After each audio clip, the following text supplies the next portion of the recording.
Welcome back everyone to Analytics Corner. I'm Dan the Pom, as I'm colloquially known, and we're going to be looking today on this week's Analytics Corner at two players for the key matchup this Saturday at 8 versus Fremantle.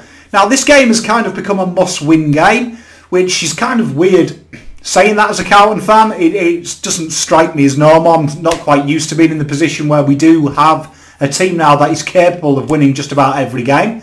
It was a disappointing game last week. Obviously, you know, a lot's been made about the umpires, but also good teams do get the result regardless of what goes against them, regardless of any inconsequential, any variables. And it was kind of a disappointing because it's starting to show where this team is. We can compete for 75% of game time with some of the best teams in the comp.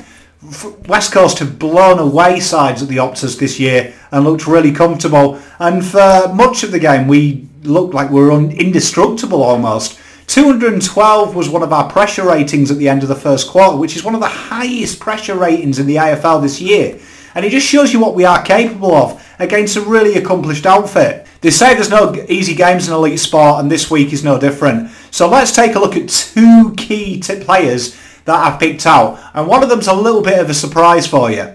Now the first one is a no-brainer, and I tried to make this show a little bit different to what everyone else is talking about, but for me, when I get the chance to talk about this player, I'm always deeply humbled. He's one of my favourite players that is non-Carlton in the comp, and for me, the most complete player in the AFL, and that is Nat Fyfe. As you can see, TPI froths him as much as I do, 96 out of 100 rating. He's listed as a midfielder, but Longmuir has really redeveloped his game plan. You can see he was kind of accredited with the shift of De Goey at Collingwood and how important he is to their system. And we're starting to see that with Nat Fyfe in the last couple of weeks of playing a more deeper forward role. And it's really intriguing because he's very similar in characteristics to Patrick Cripps. And we saw how much that destroys the defence of any side when he goes there, because he's taking the third defender and he's an awkward matchup. We look at his numbers this year: 22 disposals, 8.7 of them are kicks versus 13.3 handballs, 72% disposal efficiency, 191.7 metres gained, 13 just under of them are contested possessions. He's a real tremendous player when the ball hits the deck as well, just under 9 ground ball gets. 3.7 clearances, 3 tackles, 17.1 pressure acts. This guy is as complete a player as you get.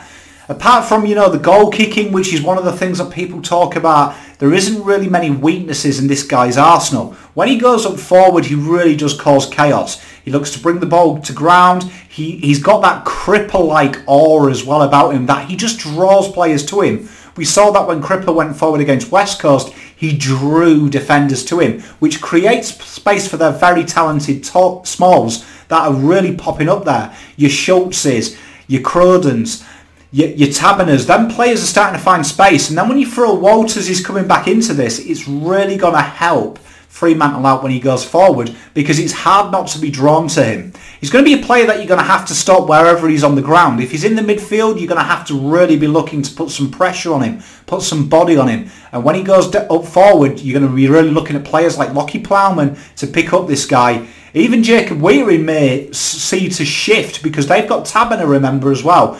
One of the only players in the comp this year to kick a goal every round with Papley and co. This guy is a threat. Their forward line is a threat, and when Fyfe is added to that, causes chaos for the Tolls down there. Real solid player. But for me, I'd be looking like, you know, Nat Fyfe, you're going to have Ed Kerno on him. Ed Kerno, if he's in the midfield, it's going to have to be everywhere he goes. And when he goes into the forward line, it's going to be up to Plowman. And I would be giving this job to Plowman if Walters doesn't get up. But if Walters gets up, Plowman has a winning record versus Walters. So it's going to be really up to that Williamson type player to really pick this guy up, stay with him, and really, really alleviate what he can do. Because if he brings the ball to ground, which he's very accomplished at, their smalls will mop up, and they're very good. Talking about smalls, the other guy I picked up for numerous reasons, and will be a surprise to you, is Mitch Crowden. Now, you might look at Fremantle's thing and you say, Pom, where's Brayshaw, where's Shearer, where's all them players? For me, Crowden is very integral to how they play, and very integral to how they'll stop us.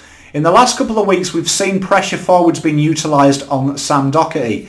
And when we see when Carlton have flown, Sam Docherty has genuinely given us that injection, that score launch, and that ability to turn transition from defence into attack has been our strength. In the last couple of weeks, it's been negated by playing someone on him, and it all started when Geary moved forward against Carlton for St Kilda, and teams have cottoned on to that. It's something Carlton quite haven't cottoned on to, playing a tagging forward in a defensive position.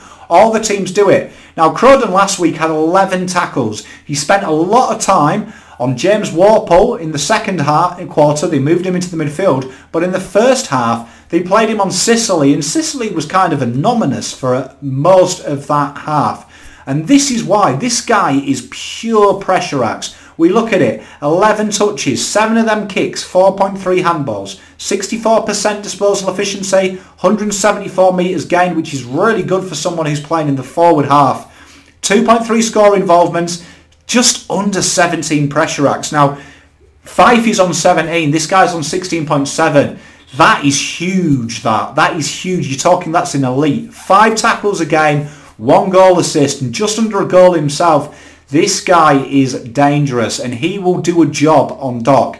And if Carlton can't find a way of adding some pressure to him, we're in trouble. You're going to be really looking to players like SPS and Williamson and Simo to really provide that injection off half-back in the back pockets to try and take his focus away, because this guy can towel up a small defender with ease. It's going to be really integral when you look at how Fremantle play. They're as good as us at creating intercepts and forcing turnovers, and this is where it starts in the forward half of the ground. And this little gentleman here, with his don't let that cute smile of his deceive you, he is a mongrel in every sense of the word, and we're going to have to be looking to free up Doc. Now, whether that is moving Doc into the midfield, which I really do like, throw him off his canter, it's going to be intriguing. For me, that is what I'd be doing. I would be bringing Doc up the ground, forcing this guy to drop deep, creating that space down in the back pockets for us to hit a score launch.